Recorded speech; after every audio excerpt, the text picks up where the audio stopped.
Hatuwezi tukiendelea kuwavumilia hawa wanaolisha mifugo kwenye mashamba ya watu.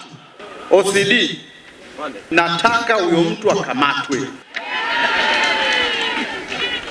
Wasukuma wanatutesa kwa kweli.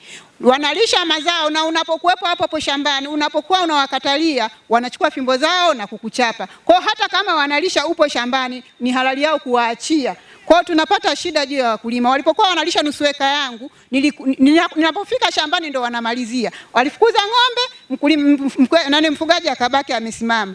Nilipita bila kumsalimia na alibaki ananiangalia mpaka ninapopotelea. Kwani nusu eka ililishwa. Baada ya kukaa kama wiki moja, naenda shambani nikakuta eka nyingine tena ya karanga imelishwa. Jana napigiwa simu eka ya mahindi imelishwa. Kwa mheshimiwa, naomba msaada wako juu ya wadani. Na huyu aliyolisha eka ya kwanza namfahamu na namuona kila siku nikienda shambani. Lakini cha kumfanya sina, hata ukimpeka kwa viongozi hakuna msaada wowote unaopatikana. Naomba msaada wako. Kwa hiyo tunapata shida. Mimi naishi shamba liko mpakani wa kijiji cha Mayota, wilaya ya Mbarali ambacho kiko Utulo. Na imepakana na Makeche ambacho kiko Ruaha, ndo mashamba yangu ambako yaliko.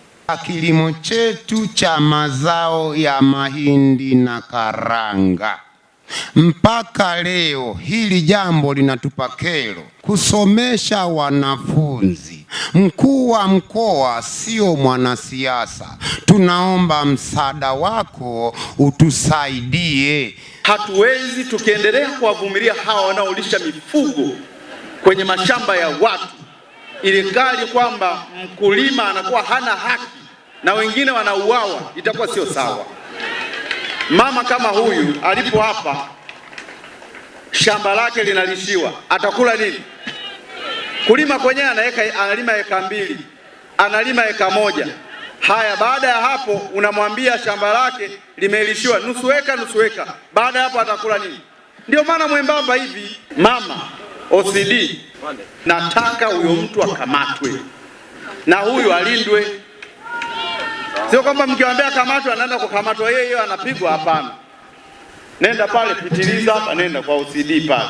Mheshimiwa mkuu wa wilaya, fanya follow up ya hiyo kesi. Haiwezekani mtu analisha mifugo kwenye shamba la mwenzie alafu anakula nini? Na sisi tunajijua kijijini huku, kilima eka 1 ndio hiyo ikilishiwa kuisha habari yako, unakuwa una shamba lingine.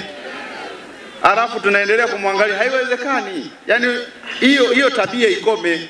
Na watu lazima tufuatilie kwa makini sana kwamba wananchi wanaonyanyaswa kuhusu kulishiwa mifugo kwenye mashamba yao lazima tuchukue hatua kali. Hilo shamba huyo mama lazima alipwe.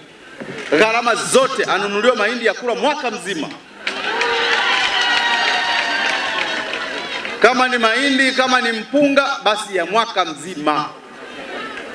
Tukiwachekea hawa, iko siku uchungu wa kulishiwa shamba huwezi kuujua mpaka ulishiwe kwanza.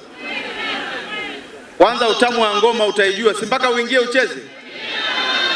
Sasa ndio maana nakwambia kwamba kwa jambo kama hili tunatakiwa tusilifumbie macho.